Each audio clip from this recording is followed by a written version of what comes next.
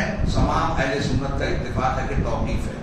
حنفی، مالکی، حنبلی، شافعی، اہل حدیث سب یہ مانتے ہیں کہ عبادات توقیفی ہیں۔ توقیفی کا مطلب کیا ہوتا ہے کہ اس معاملے میں، جس معاملے میں اللہ اور اس کے رسول پر معاملات موقوف ہوں، کوئی کسی کے دماغ سے، اپنی عقل سے ہم کوئی کام نہیں کر سکتے۔ اللہ نے کہا نماز پڑھو، نماز عبادت ہے، اب نماز کو جیسے بتایا، اس کے اوقات، کتنی رکعت پڑھنی ہے کس نماز میں، کون سا عمل کرنا ہے، رکوع سجدہ کیسے کرنا ہے، سب شریعت نے بتایا۔ نماز میں کوئی بھی عمل ہم اپنی طرف سے نہیں کر سکتے جو قرآن و حدیث سے ثابت نہیں۔ تو عبادات کا معاملہ توقیفی ہے، یعنی قرآن و حدیث پر موقوف ہے۔ جتنا قرآن و حدیث نے بتایا اتنا ہی کریں گے، نہ اس سے زیادہ نہ اس سے کم۔ چنانچہ یہ بھی توقیفی ہے، جب یہ عبادت ہے تو توقیفی ہے۔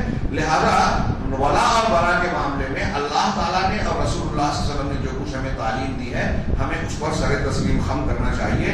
ہمیں اس بات کا ہرس کرنا چاہیے کہ اس معاملے میں اللہ کی طرف رجوع کریں، اللہ کی دین سے روشنی حاصل کریں، اور جو اللہ تعالیٰ نے ہم کو روشنی دی ہے اپنے کتاب کے ذریعے، اپنے رسول کے ذریعے سے، اسی کو اختیار کریں۔ اور واجب ہے کہ ہم پورے طریقے سے اس سلسلے میں شیطانی مکر و فریب سے اور شیطان کے جال سے خود بھی بچیں اور مسلمانوں کو بچائیں جو اس نے مسلمانوں کے لیے رکھا ہے۔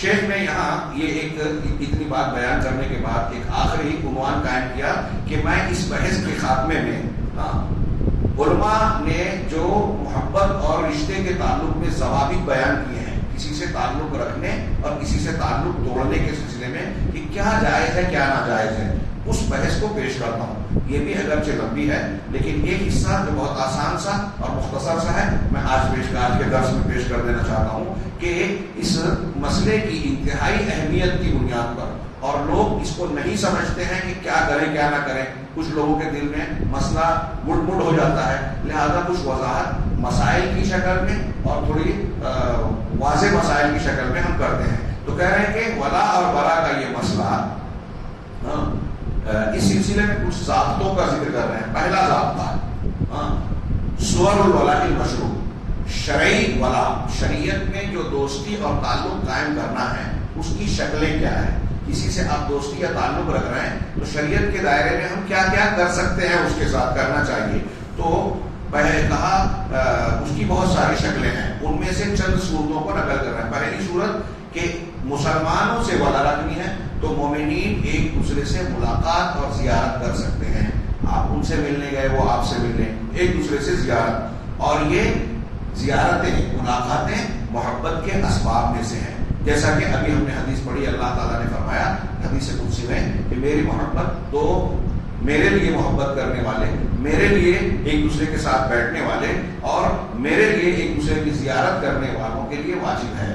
آگے دوسری شکل بتائی کہ مسلمانوں کے ساتھ بیٹھنا، اور یہ بیٹھنا بھی اللہ کے لیے ہو، جیسے ہم لوگ ابھی بیٹھے ہوئے ہیں، اللہ ہماری نیتوں کو خالص بنائے۔ مسلمانوں کے ساتھ بیٹھنا، یہ بھی بیٹھنا اللہ کے لیے ہو، تو یہ بھی محبت کے حاصل ہونے کے اسباب میں سے ایک سبب ہے، جیسا کہ جو حدیث ہم نے پڑھی اس میں یہ ذکر ہے۔ تیسرا المودۃ فی اللہ والمحبۃ فی اللہ واشاعتها، اللہ کے لیے ہمدردی، مودت، اللہ کے لیے محبت اور اسے ظاہر کرنا، اور محبوب کو اس کی خبر دینا کہ میں تم سے اللہ کے لیے محبت رکھتا ہوں، جیسا کہ اس سلسلے میں متعدد احادیث آئی ہیں۔ چوتھی شکل کہ سلام میں پہل کرنا، آپ کسی مسلمان کو دیکھ رہے ہیں تو سلام میں پہل کریں، کہ ایک مسلمان بھائی جب کسی کا سامنا ہو تو کوشش کرے کہ میں پہلے سلام کروں۔ سلام میں دیری کرنا اور یہ انتظار کرنا کہ وہ مجھ سے سلام کرے گا تب میں جواب دوں گا، اللہ کے رسول صلی اللہ علیہ وسلم کی حدیثوں میں ہے کہ یہ تکبر کی علامت ہے۔